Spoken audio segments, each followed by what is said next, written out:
Hello नमस्कार दोस्तों। आज आप एक्सेल के अंदर नेस्टेड वी लुकअप का यूज़ करना सीखेंगे। नेस्टेड वी लुकअप के लिए मैंने यहाँ पे दो टेबल बना रखे हैं, आप देखेंगे। एक टेबल मेरा एम्प्लॉय टेबल 1 है और दूसरा टेबल मेरा एम्प्लॉय टेबल 2 है। इनके नाम आप जो कुछ और भी रखना चाहें तो रख सकते हैं, अपनी नीड के अकॉर्डिंग जो भी आपको रखना है।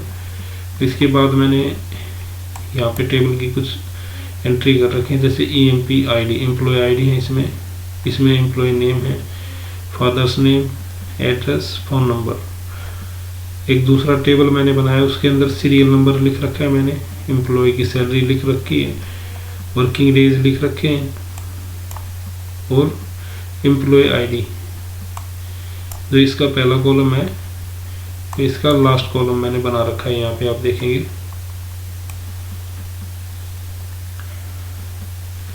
फिर उसके बाद मैंने नीचे एक्सेल के अंदर ये टेबल के नीचे मैंने एक्सेल के फार्मूले इम्प्लीमेंट कर रखे हैं, जिसमें नेस्टेड वी लुकअप भी है और वी लुकअप भी है। तो मैं आपको दोनों फार्मूले आपको बताता हूँ। तो सबसे पहले मेरा कॉलम है यहाँ पे सीरियल नंबर। सीरियल नंबर के अंदर यूज़र वो वैल्यू डालेगा जिसका रिकॉर्ड उसको दोनों टेबल के अंदर से सर्च करके यहाँ पे डिस्प्ले करना है। ये टेबल बहुत बड़े हो सकते हैं, बट यहाँ पे छोटे छोटे टेबल हैं, बट फिर भी डेटा एक्सेस होके आएगा, चाहे ये टेबल कितने भी बड़े हों। तो सबसे पहले मैंने फार्मूला जो लगाया सैलरी कॉलम के ऊपर लगा रखा है। यहाँ पे दिखाता हूँ मैं आपको क्या किया मैंने। Is equal to V lookup, फार्मूले का नाम है ये वी लुकअप। A16 वो वाली वैल्यू जहाँ से यूज़र इनपुट प्राप्त करेगा, जैसे कि ये वाला सेल। फिर उसके बाद G3:J18 इट मीन्स यहाँ से लेके, और J18 इट मीन्स यहाँ तक मैंने सेलेक्ट कर लिया है। फिर उसके बाद 2 सेकंड कॉलम का डेटा एक्सेस करके देगा मुझे, जैसे कि सैलरी को एक्सेस करके देगा, कॉमा फॉल्स मैंने डाल दिया। फॉल्स इस या ट्रू, इनमें से एक वैल्यू इसके अंदर डालनी होती है। 2 मैंने इसलिए डाला था यहाँ पे कि सेकंड कॉलम का डेटा एक्सेस होके आए, और फॉल्स और ट्रू ये यहाँ पे मैंडेटरी है, इनमें से एक वैल्यू आपको यहाँ देनी ही होगी, और ज़्यादातर यहाँ फॉल्स ही वैल्यू दी जाती है, इसलिए मैंने यहाँ पे फॉल्स टाइप कर दिया है। सैलरी यहाँ पे आ चुकी है, आप देखेंगे। फिर उसके बाद वर्किंग डेज के लिए मैंने यहाँ पे फार्मूला इम्प्लीमेंट किया, वही मेरा फार्मूला है, बट यहाँ पे मैंने 2 की जगह 3 कर दिया। तो इसमें वर्किंग डे तीसरा कॉलम है, इसलिए मैंने 3 कर दिया। तो तीसरे कॉलम की यहाँ वैल्यू एक्सेस होके आ जाएगी वर्किंग डे के अंदर, जो कि उसने करा रखी है। फिर ये एम्प्लॉय आईडी इसका 4th कॉलम है, वही मैंने वी लुकअप का जो फार्मूला लगा रखा है उसके अंदर कोई चेंज नहीं किया है, सिर्फ इसमें 2 की जगह 4 करती है। यहाँ जो फार्मूला मैंने वी लुकअप का लगाया था इसमें 2 लिख रखा था इसी जगह पे, इसमें 3 था और इसमें 4 हो गया। तो इसमें 4 कॉलम की यहाँ पे डेटा एक्सेस होके आ चुका है।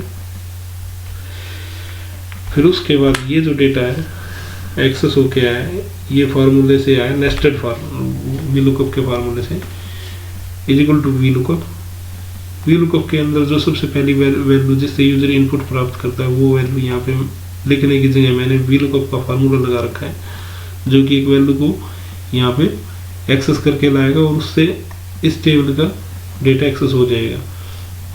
तो वो वैल्यू होगी एम्प्लॉय आईडी, जो कि मैंने यहाँ पे भी सर्च कर रखी है। सेम यही जो फार्मूला मैंने यहाँ पे लगाया उसी को यहाँ पे वी लुकअप के अंदर नेस्टेड वी लुकअप बनाने के लिए उसको पेस्ट कर दिया है। आप देखेंगे कि वही फार्मूला जो कि इस कॉलम में मैंने लगा रखा है। ये जो फार्मूला आप लिखेंगे इससे आपका एम्प्लॉय आईडी एक्सेस हो गया आएगा। एम्प्लॉय आईडी आपका यहाँ पे यूजर इनपुट रहेगा इस नेस्टेड वी लुकअप के अंदर। इसके बाद जैसे कि मैंने यूज किया A3:E8, A3 आपका ये कॉलम है और E8 आपका ये है। तो यहाँ तक एक कंप्लीट टेबल आपका सिलेक्ट हो जाता है इससे। कॉमा 2 सेकंड कॉलम का डेटा एक्सेस करने के लिए नेम एक्सेस होके आएगा यहाँ पे। कॉमा फॉल्स और ट्रू इन दोनों में से लुकअप में एक वैल्यू देनी होती है, जो मैंने यहाँ पे फॉल्स दे रखा है। तो जैसे ही आप एंटर करेंगे यहाँ पे नेम एक्सेस करके दिखाएगा इस टेबल के अंदर से। नेम आ चुका है।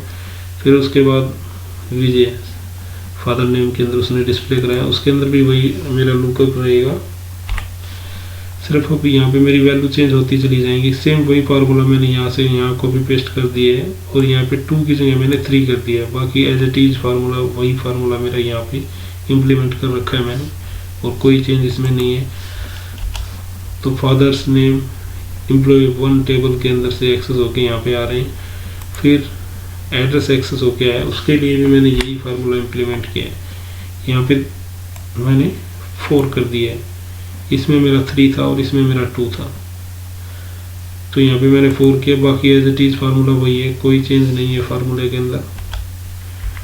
इसके अंदर मैंने 5 कर रखा है, मैं आपको दिखाता हूँ। Is equal to V lookup A16 G3, ये मैंने अंदर का जो फार्मूला वी लुकअप वो लगा रखा है। उसके बाद यहाँ पे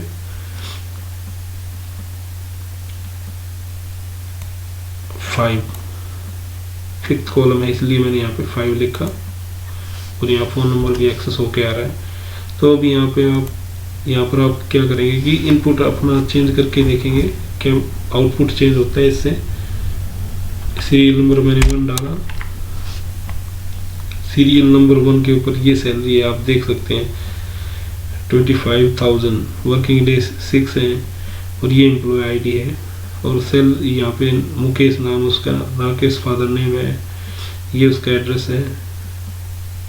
आप इसको थोड़ा ऐसे कर सकते हैं जिससे कंप्लीट ये एक्सेस होके आए, डिस्प्ले होके आए, और उसके बाद यहाँ पे फ़ोन नंबर एक्सेस होके आ चुका है।